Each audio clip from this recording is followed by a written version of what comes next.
Hi, I'm Dr. Vivi Tran. I'm a pediatrician out in Los Alamitos. Pediatrics, I take care of kids ranging from newborns all the way up to young adults throughout college. So myth as well. So even though the sound of cracking joints can be really unsettling and it makes you concerned that did something break or snap, it's very benign and doesn't show any indication or any increased risk of arthritis. So the popping of the joints is actually the very benign popping of synovial fluid. When you crack the joint, it's just popping little bubbles. So it's like popping bubble wrap. Very benign, doesn't cause arthritis. So that's a myth. Drinking water obviously is very important, but the volume is different for everybody.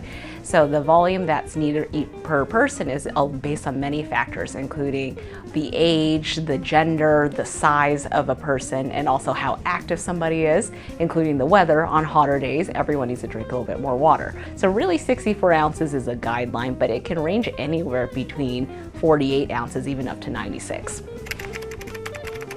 So sleeping near your phone is bad, but not because of the radiation.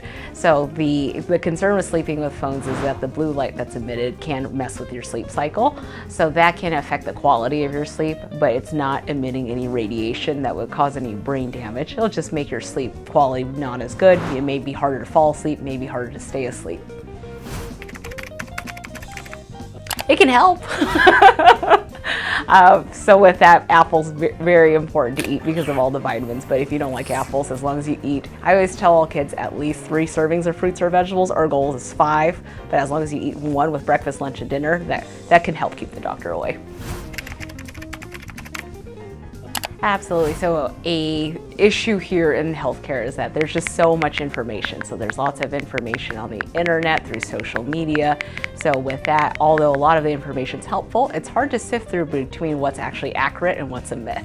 So what I always tell my patients is if they ever have any questions about anything, don't Google it, don't Reddit it, don't TikTok it, because there's just so much unreliable information out there. So when in doubt, always ask a physician or at least someone who has a little bit more credible information.